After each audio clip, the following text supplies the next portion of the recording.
Hello. Hey, doctor. How you doing?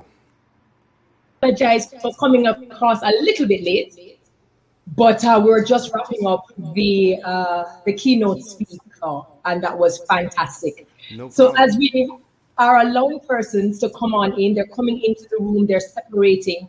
We just want to welcome everyone, and we want to welcome you, Mr. Cooley. Thank you for making time for us. Doctor, would you mind jamming with me for a little bit to kind of find a little vibe here? Tell me if you can hear this. How's this coming through? Can you hear that? I'm, Absolutely. all right. Now listen, I'm from New Orleans, okay? And before we get this thing started, we're going to start jamming.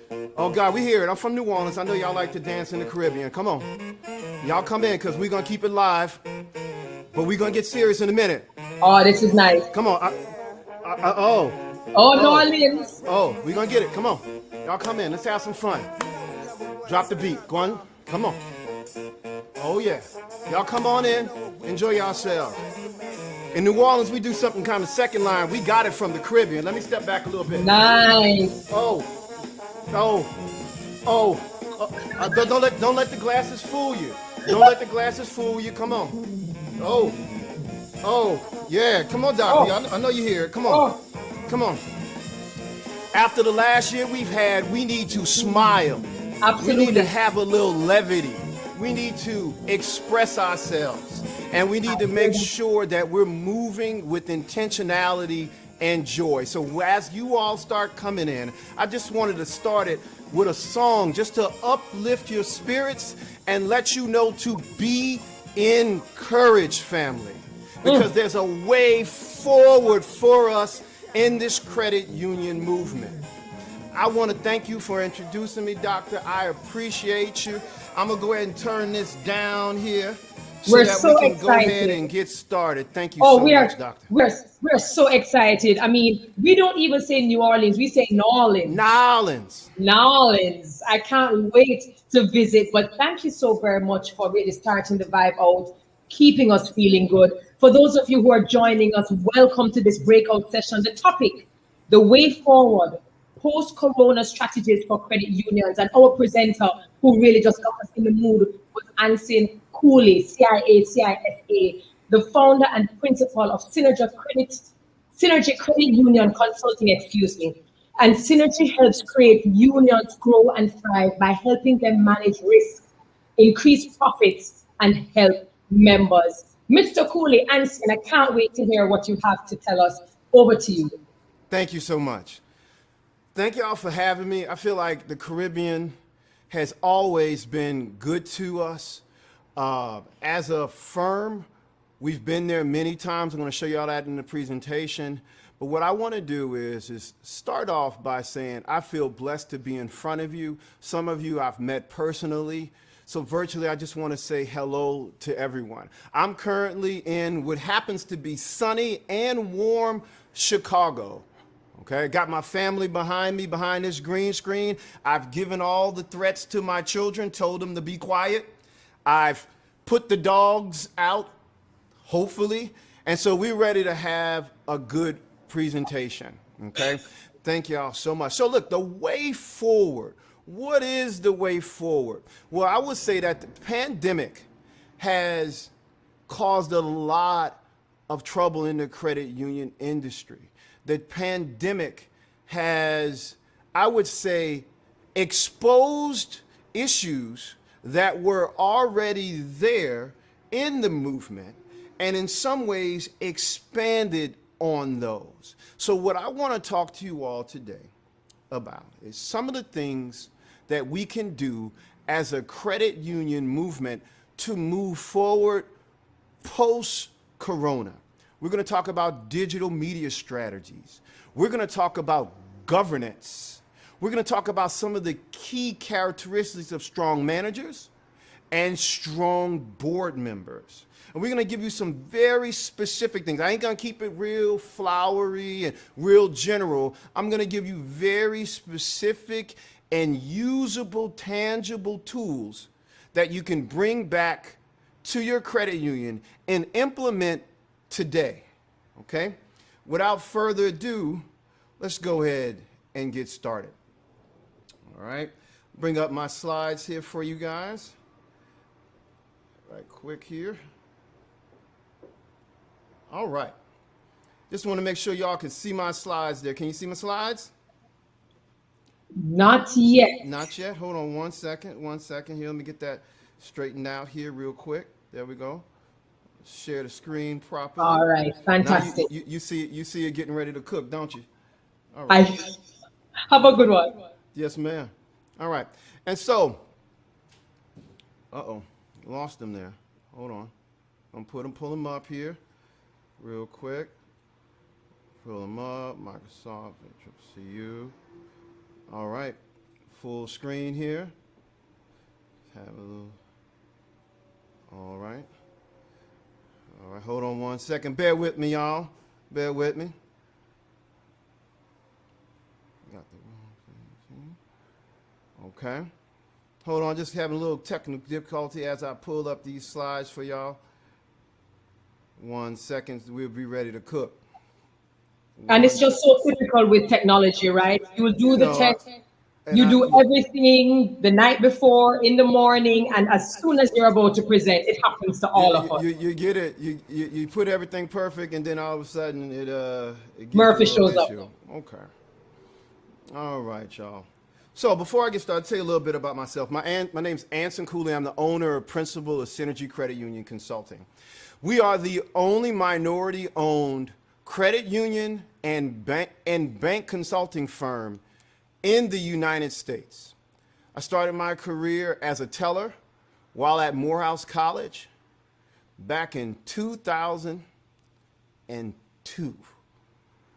From there, I went to work for the U.S. Treasury Department as an examiner.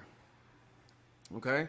While as an examiner, I had an opportunity to open up financial institutions, and some of those same financial institutions that we opened up and chartered before the end of my tenure, we had to close them down. And so a lot of that examination experience informs how I operate as a consulting firm seeking to help financial institutions not just survive, but also thrive. Just a little bit about me. This is my family here. Got my wife, Diana. Got my newest little one, Asha Monroe. My other daughter in the middle, Amara Joy. My namesake, Ancin Jr. And my oldest son, Jalen. Synergy Credit Union Consulting is a firm whose mission is to ensure that not only credit unions survive, but they also thrive by helping their members. As you can see, now some folks might be saying, well, he's from Chicago. He don't know nothing about credit unions here in these Caribbean waters. He don't know nothing about the things that we deal with. Let me just show you. This is me in 2003 in Dominica, talking about resilience, talking about growth, talking about strategy. This is me in 2015 in Belize, doing a consumer loan and small business lending workshop. Had an amazing time in Belize. This is me in Barbados, discussing crucial conversations between board members and management. I also did a supervisory committee workshop. This is me in the Cayman Islands, discussing strategy and consumer lending and small business lending. And so I am very familiar with your islands, very familiar with the small idiosyncrasies that you deal with as a credit union. And a lot of that informs the discussions that we're going to have today. With that being said, I also created the only online self-paced consumer lending course. We partnered with the CCCU to develop this consumer loan and collections course. Hopefully you received an email about it. If not, reach out to the CCCU to learn about how you can sign up for this course. In addition to that, we created the only online supervisory committee course and the only online board course available in the United States and in the Caribbean. We have clients at Synergy Credit Union Consulting. We have clients as small as $275,000 in assets right over there on the south side of Chicago. They've been open since 1944. They got some regulators that think they're too small to be around. I say to that, because even small credit unions deserve to survive and thrive, because small credit unions serve a very unique portion of our community. When somebody needs a small loan and don't want to get high interest in a hot day in Chicago, they're going to give them that $200 loan to get their air condition fixed. But on the other end, my largest client is $11 billion US, and we're helping them with strategic planning, and we're helping them with governance, and we're helping their supervisory committee. So all in between, we're helping clients of all shapes and sizes. We speak routinely throughout the United States doing workshops on planning, growth consulting, management and board therapy, where you get management to communicate a little bit better and get the board to communicate better. But more importantly, we understand credit unions, both at the technical level and at the high level. If at any point in time you want to get into the weeds at the end of the presentation, please feel free to ask any questions that you may have. Now let's level set first. Where are we? Well, we're coming out of a pandemic, okay? A lot of our credit unions are experiencing some weaknesses perhaps in your income statement, some weaknesses in your balance sheet because of some of the derivative effects of the coronavirus. We want to make sure that we appreciate that and we understand that, but we also want to be empowered to move forward on how we can continue to help our membership. So what's one of the first things we want to do before we go forward? Well, we want to look backwards, then we want to go forwards. What do you mean by that, Ancin? Well, I assume that many of you in 2018 and in 2019 had a strategic plan or some kind of mission or some kind of vision or some kind of project plans that you went into 2020 expecting to be able to execute. But the pandemic threw a monkey wrench in it.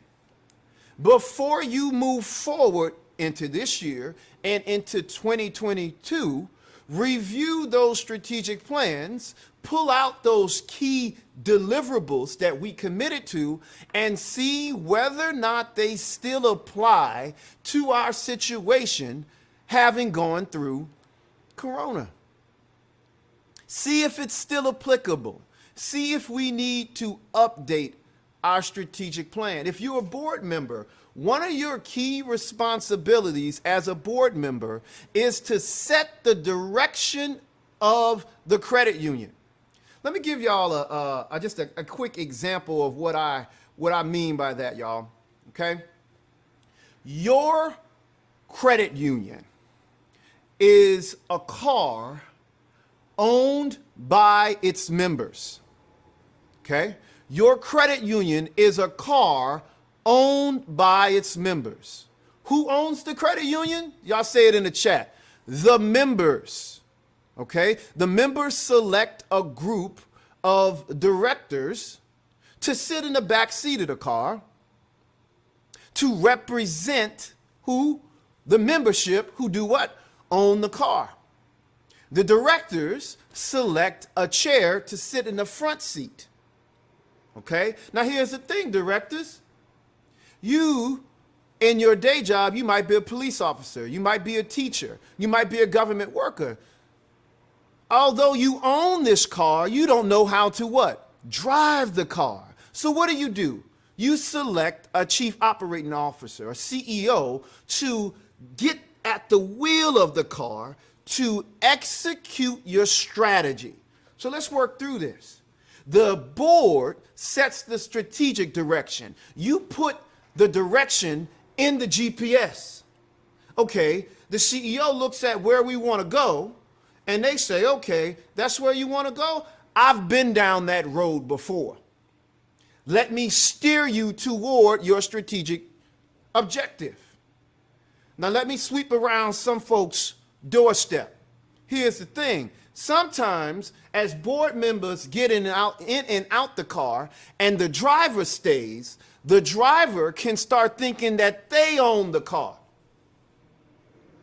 Okay? The driver can start thinking that the car belongs to them. I tell you today that the driver does not own the car. Who owns the car? The membership. The membership selects the directors, and as directors, it is our responsibility that we retain capable and knowledgeable drivers. Okay? And so, as a credit union, as a director, you want to make sure that you're always reviewing your strategic plans, that you're auditing them, making sure the things that we committed to in the past actually came to fruition. Okay? Now let me just bring it a little bit further close to y'all, all right? Now, here's something, and I say this lovingly. I say this lovingly, family. Okay? I'll talk about in the United States. There's a lot of mergers happening in the United States, whereby a lot of small credit unions are merging with larger credit unions because of weak loan growth, because of weak income. And the larger credit union comes and says, hey, you should join our movement because you can't figure out how to get the car to go from point A to point B. And in some cases, that is appropriate. But I talk on both sides of this argument, y'all. Okay? Let me tell you this directly. As a director, before you give up your charter, that's your predecessors as a director, the people that came before you that sat in that seat, that they worked so hard to get, before you hand your charter over, switch drivers. Before you hand your charter over, because one individual can't figure out how to get from point A to point B, doesn't mean that if you switch drivers, another driver might be able to get you to where you need to go. And I say this everywhere I go, and I say it lovingly. I say it with empathy. If you are a driver of a credit union and your credit union can't figure out how to generate meaningful income, if your asset quality or your past dues or your charge-offs are increasing, if you cannot grow membership, ask for help. Reach out to your league. Get a CEO mentor that can help you. But if you aren't asking for help and you're being a little stubborn and you're intent on holding on to the wheel while your credit union is puttering along, you don't get to do that to the chagrin of your membership. You need to turn the keys over to someone else who may be able to effectively get us from where we are to our chosen destination. We need to look backwards before we go forwards and make sure we got the right drivers behind the driver's seat. So grab your 2018 and 2019 strategic plan and review it. Audit it. What did we commit to? And moreover, if you do not have a strategic plan, and if you're not doing one, then who's developing strategy? Okay? Quick aside, okay? There's a difference between strategy and process optimization. I'm going to say it again. There's a difference between strategy and process optimization. Let me give you an example. Y'all, in the United States, there used to be this store called Blockbuster Video. You would go into Blockbuster, I go in as a kid, you grab the tape, you go in there, you pop it into your VHS. And at some point in time, the board of directors of Blockbuster probably thought, we'd never have any issues. The only thing we need to figure out is how to get people to return the tapes more often. quicker. What they didn't see strategically is that eventually the bandwidth of the internet would allow for us to download movies at a speed that would allow a competitor, Netflix, to come in and wipe out their entire business model. They were worried about process optimization when they should have been worried about strategy and how to see forward. The Kodak camera was worried about how to make more disposable cameras when they didn't realize that this cell phone was going to come along and put them out of business. So as credit unions, we need to focus on strategy more than process optimization. And I think process optimization has its place. But as CEOs, it's easy for us to just look at our budgets. But why is it difficult for us to discuss strategy sometimes? Why is it difficult to why do we typically stick with, I'd say, process optimization over strategy? Because strategy forces you to make a decision and be accountable for that decision. Because you can have 3 strategic directions. You choose one, and as the leader and as the driver, you're going to have to own that decision. As boards, you're going to have to own that decision. Because what process optimization does, it helps you get to your destination faster, okay? Meaning process optimization is like us tuning up our engine, cranking up our transmission so that our car can get there faster. Strategy is deciding whether or not we're going to take this route, or are we going to go through the mountains? Big difference between the two. Big difference between the two, okay? Next thing you want to do, to the extent that you have these things available to you, you want to see if you can get some data from your peers. This is a question, why is the credit union down the street able to generate membership growth, generate income, and we are operating in the same economic environment on the same island? They can figure it out, but we can't figure it out. What's going on with that? Because in some ways, when you compare, it gives you a basis. It kind of eliminates some of the excuses, okay? If we're both operating within the same confines of the same economy, and the credit union across the street is thriving, but we can't figure it out, then we need to have an honest conversation about our capabilities and what's happening. And the only way to do that is to compare results. So for example, y'all, imagine for our purposes, our peer group is the orange line that you see there. And our credit union is the blue line. Well, apparently, our peers are able to maintain a steady rate of growth while we're having a declining rate of growth. We would want to ask questions. We want to see how can we get usable data.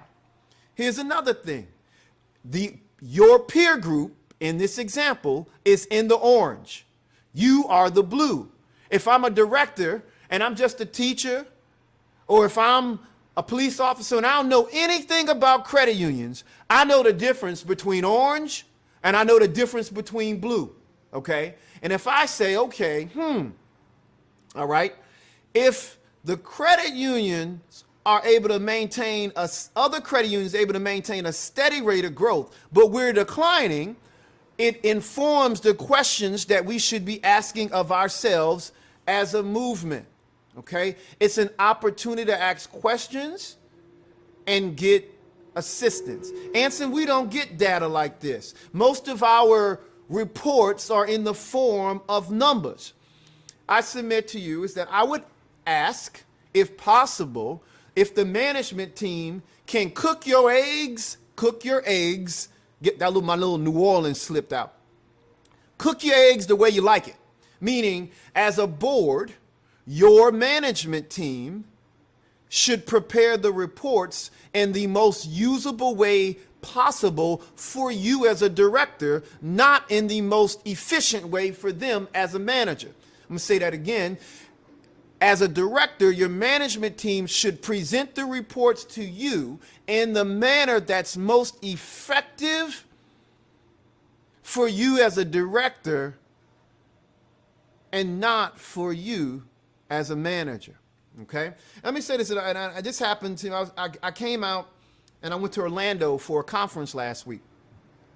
And let me show y'all how I stand on some of these things, because I had a gentleman pull me to the side after my breakout session. And he says, well, Ancin, you're creating a divisive environment between my management and boards. And so how am I doing it? Well, you're explaining to them things that I don't think is appropriate for them as a director. Oh, really? You, as a CEO who is an employee of those directors, you get to decide what's appropriate for them to see and how. He got life messed up, as we say here in the United States. Okay. One of the reasons why you hear this passion, and I said when I turned 40, I was going to calm down and talk more calmly. Okay. Y'all, this movement is important to me because my life's purpose is to help people obtain financial freedom through literacy and financial upliftment. I am only one person. And so what I figured out is that if I help credit unions provide literacy and uplift people, I can help more people than I could as an individual. That's my mission in life. And I'm sorry if I get upset sometimes if their individuals have figured out that in this credit union movement, maybe they might be able to get over on some volunteers who honestly just don't know any better for their own benefit. And I'm going to stand in the gap for the movement to ensure that credit unions stay around. Y'all, during COVID, there were some credit unions here in the United States that as soon as we went into sequester and lockdown, there were individuals that were in between paychecks. And so everybody's locking down. They don't get paid but to next week. And their credit union said, you know what, come in. We're not going to do no applications. We're going to do a quick $300 loan so you can fill up your cabinet and your refrigerator so you can feel good before you get paid. That should send chills up your spine. Okay? You got credit unions here that give people opportunities that banks won't give. And what we need to do as credit unions is lean into our emotional connection to our brands and tell our stories to make people understand why we are here so that we can differentiate ourselves from banks.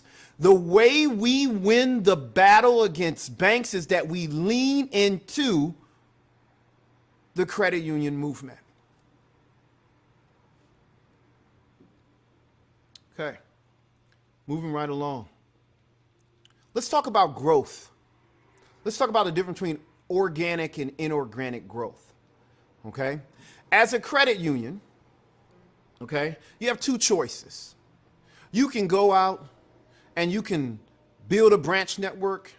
You can hire people.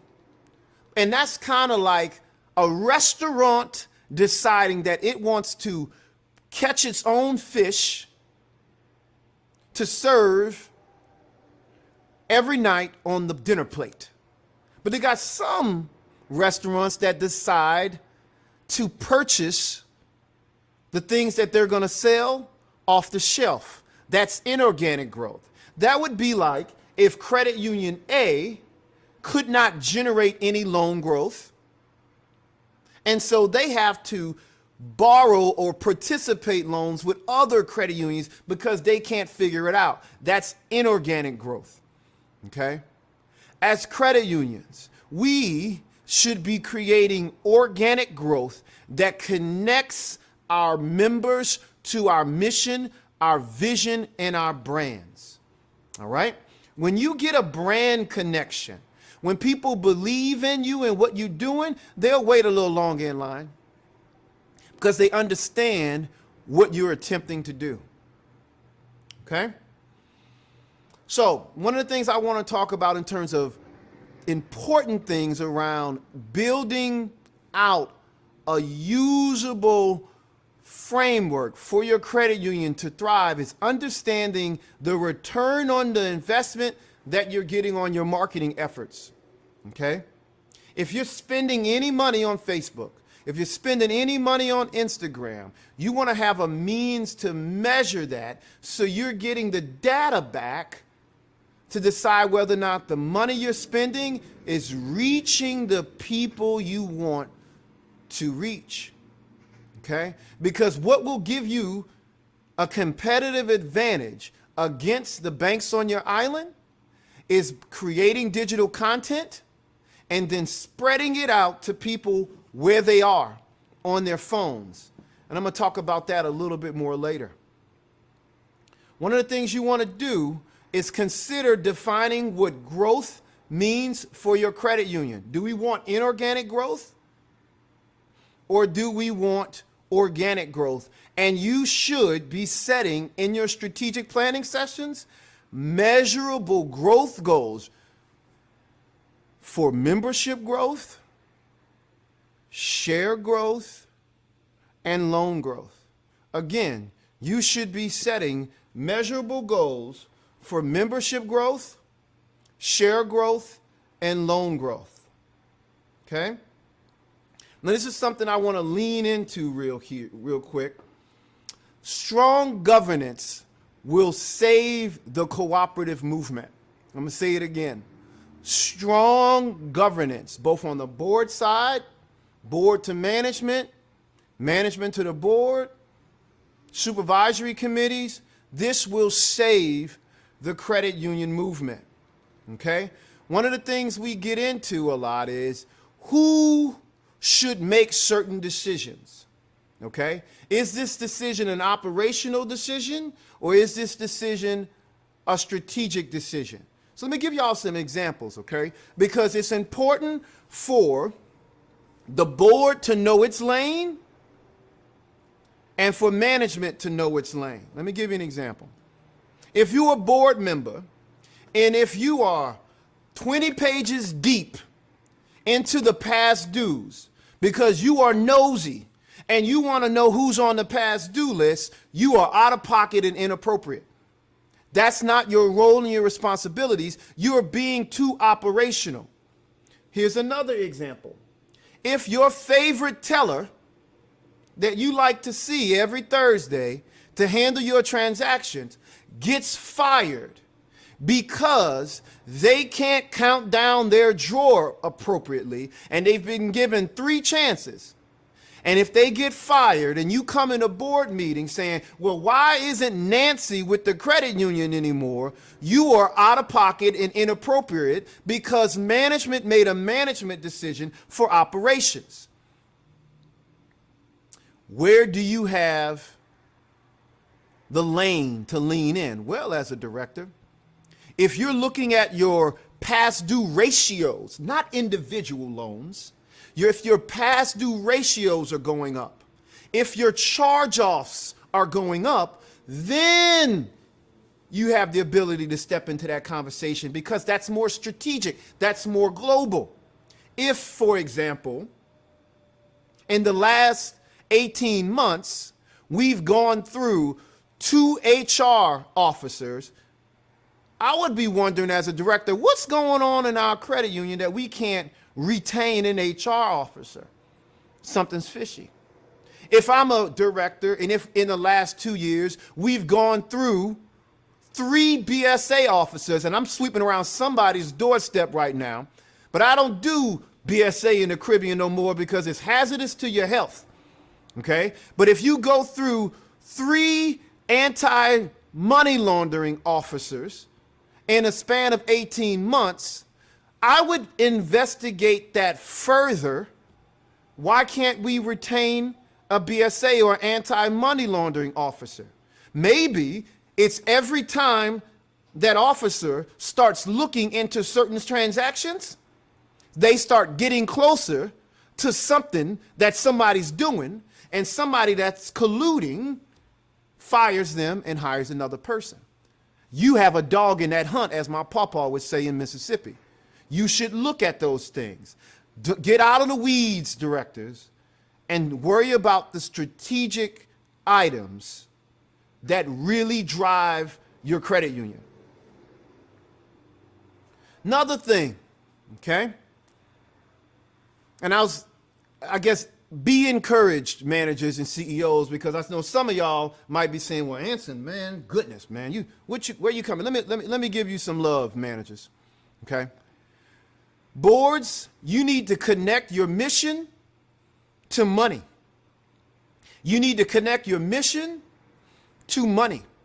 Meaning, if you want your managers to care about your mission and your vision, then you need to reward them for caring about that. If you only reward your managers for financial performance, for hitting earnings goals, guess what they're going to focus on? Those things. But if you say, managers, we want to improve the financial literacy in our membership base. We want more community-based programs. Well, you say, well, where are we today? We're here. We would like to be here tomorrow. If you get us from here to here, we'll give you a little bonus. And let me just communicate this, and I'm saying this as a consultant. If you think individuals out of the kindness of their heart are going to care about your mission, some people do. Some people are true believers in the credit union movement, but not everyone is motivated by the same things. Okay? What I've found to be most effective is that you go to your manager at the beginning of the year and you say, these are our key strategic goals. Here are the financial performance goals. And here are our specific mission goals that we would like you to accomplish these in this calendar year. And if you and your employees do these, we're going to do what? Bonus you. Here's the thing about bonuses that people get twisted, okay? If your manager earns your credit union an additional $1 and you give them 20 cents of that dollar, doesn't your credit union still have 80 cents that it did not have otherwise? I'm going to say this again. If your managers and your org chart and the team that you put in place earns you $1 and you give them back 20 cents of that dollar, does not your credit union still have 80 cents? You got some volunteers that bring their chosen vocation into the credit union movement. Maybe you're a nurse, maybe you're a teacher, and maybe based on your chosen vocation, you never got an opportunity to get a bonus. And I empathize with that, and I'm sorry for that. Maybe you're a nurse, you worked overtime and never got a thing. But this industry is different. And the way that we reduce our talent risk and prevent the banks from consistently taking our best people out of the credit union movement, we have to compensate them to drive our mission and our strategic goals. Can I get an amen in the chat, somebody? Okay? Now, some of you, let me just be clear. If you're a director, this is somebody right now. I don't got to do nothing, he's saying. It's my credit union. I know which board members are going to agree with me. Ain't that right, Jim? Ain't that right, Bertha? Ain't that right, Greg? This is our credit union. We ain't got to listen to him. This is ours. We got the votes. That's cool too, brother. That's cool. Cool. I got it. It's your call. Do what you do. But watch how other credit unions begin to thrive, by executing on some of these key best practices. And while your car just, watch their car just go zoom right past you. You got it, Jack. I got you. Okay. Connect your mission to the money. Next, analyze, equip, reward, or replace. Analyze, equip, reward, or replace. You need to analyze your financials and find your weak spots. Okay? Is it membership growth? Is it loan growth? Is it poor, weak, or weak asset quality? Specifically meaning, are your past dues going up? And if your management team needs a larger budget allotment, you need to make sure they have what they need. That's what I mean by equipping your management team with what they need to be successful. It might mean, shameless. It might mean talking with a consultant, maybe not me, but someone else, on how they can employ strategies. But if you equip someone, okay, and they have everything they need, and they still can't figure out how to drive your car from point A to point B, you may need to replace them. But if you've analyzed, equipped, and they're hitting your goals, then you need to reward them with meaningful compensation better than their peers. Because if my peers are here and I'm here, then why am I making the same money as them? Okay? All right? Let's move on to the next part. Digital media creation drives membership growth. Digital media creation drives membership growth, okay? What really drives membership deposit growth or share growth and loans, and should I care? Attention is currency, y'all, for all the business owners, all the individuals. This right here is where you have to be to survive in this digital age. You need to be creating content on YouTube, Facebook, and Instagram. It ain't gotta be beautiful, you just need to be consistent to build your brand so people can know who you are. All of these brands that you see up on the screen, you recognize them. Some of them are good. I don't even like McDonald's. I think the fries are a little salty, right? But I recognize them because of the repetitive nature with which they communicate to me online. Okay? You want to make sure that you're doing this. You want to make sure that you're telling the stories about what you're doing. Like, for example, if you've been helping members through COVID, some folks have this humility thing, and I appreciate that. But if you're not communicating and telling your members or your potential members why they should select you over their competitors, you're going to lose this game, okay? Here's the thing, y'all. I can think I'm the best bank and credit union consultant in the world. I can think that, and that could be true. But if I'm not creating content that confirms that and proves that so people can digest that information, it doesn't matter. You can think you're the best barber. You can think you're the best hairdresser. You can think you're the best credit union. But unless you're creating content that is in front of people where they reside, you're going to lose the game. Okay? Here's an example, y'all. Make a small investment in digital media equipment. Get you a camera. Get in front of it. Listen, y'all, I got my first quote 5 years ago on someone to make me a commercial. And that person told me, and I got 3 quotes, it's going to cost me $5,000 US to create a commercial. So guess what I did? I went on YouTube University and I began to teach myself about lighting and cameras. And I started making small investments on how I can improve my presentation. And as the good Lord would have it, I started 5 years ago. And right when COVID hit, I was ready for virtual and digital presentations with the good grace of God. Start the journey and get there. And as a small credit union, you can look as large as a big credit union just by the way you present yourself online. Try podcasts, do little small commercials, Just get on front of folks and say, hey, these are the events that are gonna be happening in our credit union. Okay? You want to make sure that you're communicating on Facebook and Instagram daily, that you have a marketing strategy, okay? Because these things are now the new television. And more people have these than they have TVs. Because we can wax nostalgic about, you see those people at the restaurant, nobody's, looking at each other. Well, ain't nothing new. People were staring down at newspapers in the 40s and 50s. They just staring down at cell phones now. I'm going to start moving a little quicker as I move out. Hopefully I have a little bit of extra time, probably go over maybe 5 minutes, okay? As a credit union, you want to make sure that you have a risk appetite statement, okay? How many of you all would go skydiving? Okay, show of hands, tell me in the chat. How many of you would go skydiving?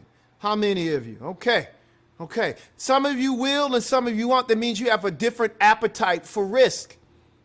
How many of you, wait till the light comes on before you get gas? And how many of you get gas when you get at half a tank?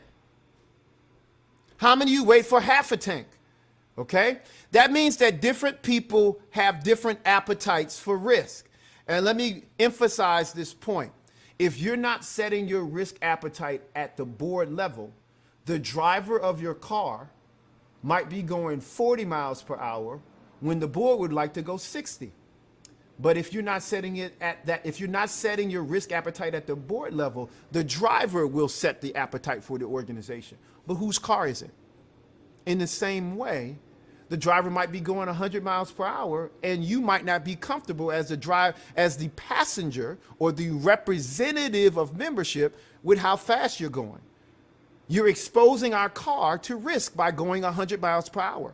As a directors, as a board, you should be communicating with your managers about what our risk appetite is. I want y'all to say, Ancin, are you making this up, Ancin? I want y'all to say, write it in a little, Google risk appetite and risk tolerance and delve a little bit deeper into it. And if you'd like to learn more about this topic, you can visit my YouTube page at creditunions.training and subscribe to learn more about this particular topic.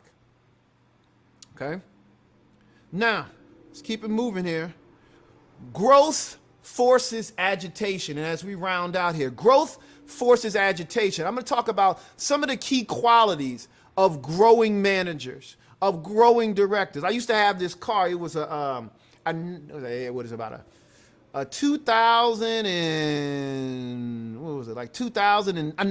Oldsmobile Intrigue. And when it would go above 60 miles per hour, that joker would start shaking on me. The water heater would start acting up and it would break down. And in the same way, some of our organizations, if we ask them to do something a little bit faster, we do something a little bit better, the organization starts shaking a little bit. And so growth forces agitation. So what can we do as an organization? There's a book, and talking about what we just talked about in our last keynote, there's a book called Growth Mindset by Carol Dweck, where she says some people have a growth mindset, some people have a fixed mindset. Got a lot of folks in this credit union movement say, this is who I am, I can't be changed. This is who our credit union is, This is who our credit union is. Let's not change it. Let's keep it right where we are. Then there's some people that see failure, mistakes, and errors as an opportunity for growth. Let me tell y'all something. I got 4 children, 2 dogs. I don't tell any of one of my kids that they're smart or brilliant. Let me say that again. Don't, Ancin. No. I don't tell any of my kids that they're smart or brilliant. Why? Because I don't want them to be fixated with the definition that will define them.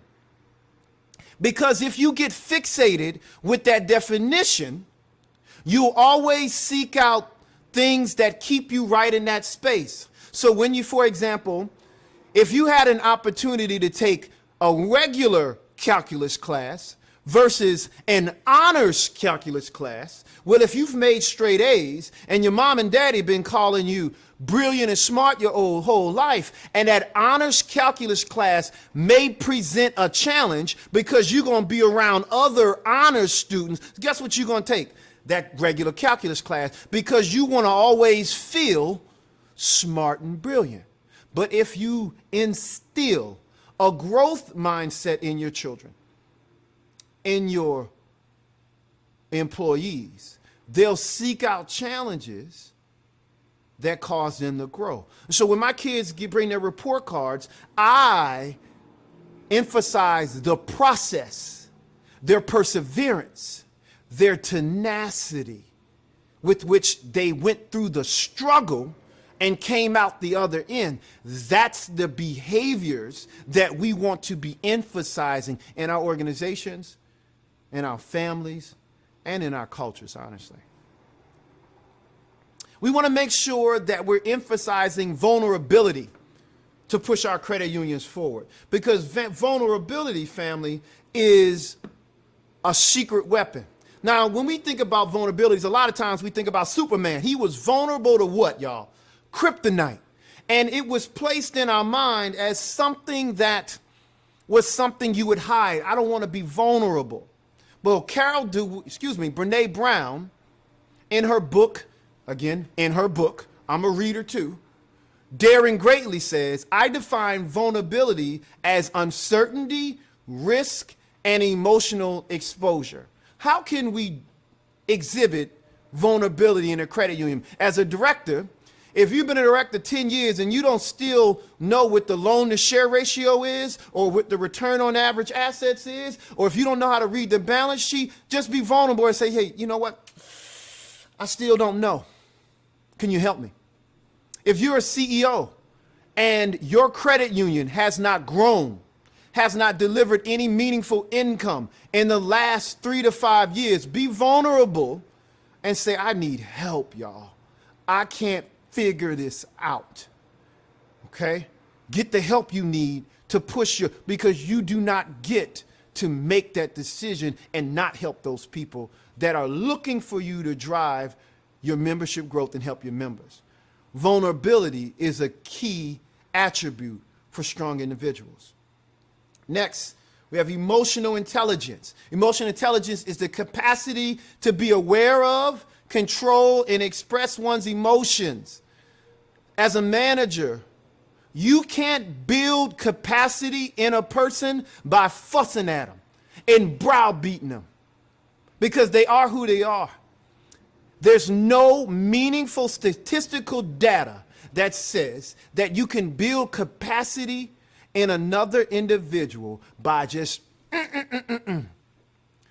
The way you build capacity is you be an example and you encourage them. So that requires not just analytical intelligence, it requires emotional intelligence. Some of us suffer from groupthink. Don't be afraid to be that director or that manager on the team that's the fly in the ointment, that speaks up when things aren't going the way they should. And we need to be able to lean in to crucial conversations. Don't avoid conversations. Stop having the real conversations in the parking lot of the credit union, on the phone after the board meeting. Put it on the agenda. Give it time for discussion and have meaningful discussions. You do not get to control this cooperative movement within your cliques to the benefit of you as an individual by having all the meaningful conversations outside of the boardroom. Okay? Let me just open it up here as I round out. Let me pull up this and open it up. See if we have any questions that anybody would like to ask me as I round out. How much time do I have for questions, Doctor? Is anybody, how we looking? How we cooking? Are we cooking? How we So looking? no, I think everyone's been listening. I think with you, you're like the son of a pastor. You have explained very well. You've used great analogies. We are out of time, Yes. but I'm willing to at least have 5 minutes. I'm willing to take 5 to 7 minutes. Okay. First of all, thank you for your presentation. I think the way you presented, we could feel as if you know exactly what's going on. You have a pulse of what is going on. And it's very interesting when you said that a lot of the conversations take place after the meeting, that we go into meetings, we have our opinions, and they're respectful, and we may not necessarily agree, but there's value that we add to this conversation, but we stay quiet. Yes. Maybe because it's a confidence level, maybe it's because of the type of manager or director we have who browbeats or punishes persons who have different opinions. But most of the conversations take place outside. How can we increase confidence and self-esteem within our members so that they actually bring their whole self to conversations? I think one of the things we need to realize is that, let me just be clear, the managers or the directors who, I guess, project that they own these organizations, they don't. And as a volunteer, you need to bring your whole self to advocate for the membership that elected you.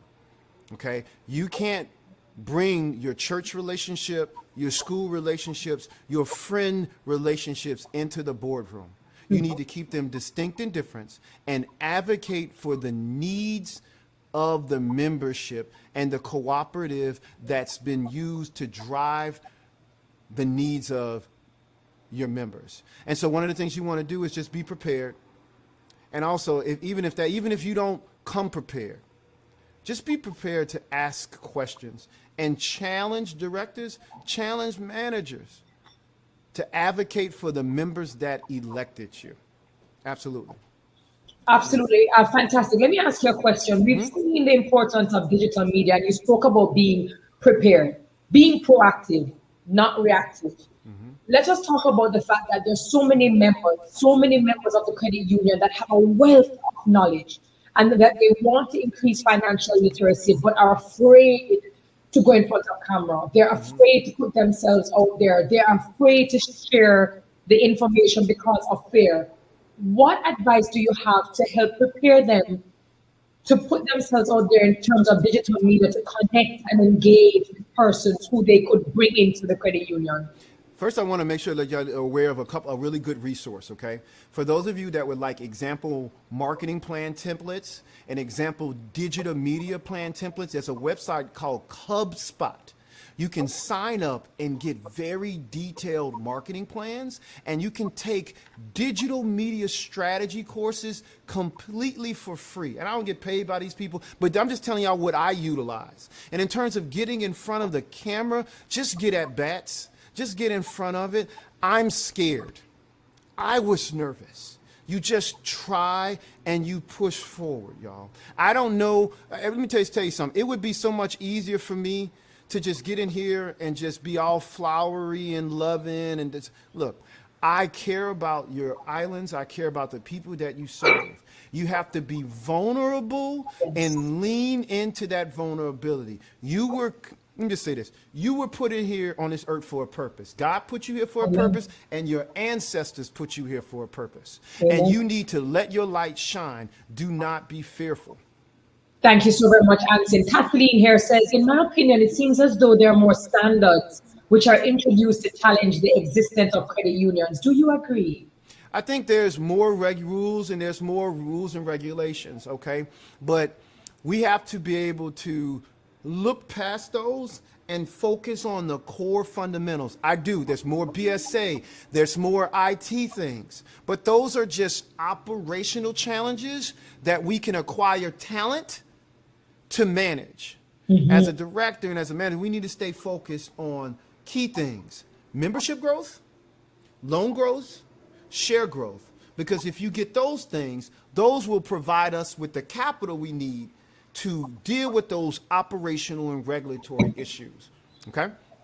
Absolutely. I have Chanel as well as Karen just asking if you could kindly repeat the sites. HubSpot.com. HubSpot.com. HubSpot. And then also just wanted to, y'all were talking about books earlier. One book that is near and dear to me is Measure What Matters by John Dewar. Measure What Matters by John Dewar. And then also a personal book that's always uplifting to me is Meditations of the Heart by Howard Thurman. Those are two books that have improved me. And then just, if I can just leave y'all with a nugget. I've been in business by myself for 11 years. After being let go by a regional CPA firm that told me I did not fit into their culture anymore up here in Chicago. And I made a commitment in my life that I would never work for no one had ever day in my life. And one of the things that I said I was going to do, I'm going to write down my purpose every day. I write down in my work journal an affirmation. I am strong. I am confident. I am blessed. I am knowledgeable. I am focused. I write that down at the beginning of and I affirm myself. And I have 11 years worth of notebooks where I had an idea. And if you flip back through that notebook, you can see where that idea came to fruition. Has manifested. Yes. Write down your goals, y'all. And this, just real quick, if any of you all need any kind of toolkits or anything like that, I'm going to put my email address up here. Okay? This is my email address, acooley@syncuc. I will send you my mama's gumbo recipe. I will send you some example toolkits. And if honestly you want to hop on a phone call and just have a quick little 10-minute mentorship session, holla at me, yo.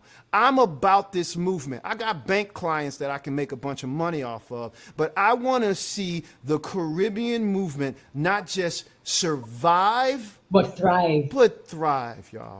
I hear that. Brian Alexander says, and by the way, a lot of comments have said, excellent presentation. Thanks, blessings. Brian Alexander says, I like your stress on the role of the CEO and the board members, how each operates differently. Yeah. Strategic and operational, it is important to cooperate and communicate and coordinate. Certainly one of the biggest takeaways for me is the fact that strategy is different from process optimization. And as we're speaking about digital transformation and utilizing digital and getting all the tools, we need to remember that they're just that. One quick thing, where did I get that statement from? I got it from a book called Your Strategy Needs a Strategy. I had one slide I distilled into that. Your strategy needs a strategy. And it was just a good book for CEOs and managers looking how to improve their organization. Well, let me tell you something. Son of New Orleans, you know, sound like the son of a preacher, man. Thank you so very much. We appreciate your transparency. We appreciate the fact that you were candid about it and that you didn't come off flowery. We don't want the flowers. We want the truth. We want the facts, we want the accuracy, we want the strategy. And I think you did that in a very wonderful, succinct, and digestible manner. And as we do in New Orleans, the way we end any party or any event, we end it with a second line. We dance it out. So thank y'all so much. And I appreciate y'all for your time and the efforts. And if you all would like to have me do any training, any growth consulting, any supervisory committee consulting, be sure to reach out to me at acooley@syncuc.com. Doctor, you've been amazing. Thank you so much. Thank you. Thank you so very much. Ladies and gentlemen, can we get a virtual applause for our presenter, Ancin Cooley? Came in from New Orleans. He gave us the New Orleans vibe to start off the presentation. They dropped it like it was hot. And so now we're closing off. So now we're going to go very quickly. We're going to take a quick break. We're going to go and recharge and refresh and reboot and just get time to think about what it is you just learned. He dropped a lot of nuggets. I truly enjoyed his presentation, but we have so much more in store for you. Go and visit the exhibitor's booth. Go and stretch your legs. Go and recharge, refresh, reboot. Say hi to Beezy if you see Beezy ever pop up on the screens, and we will see you in a short while. Take care.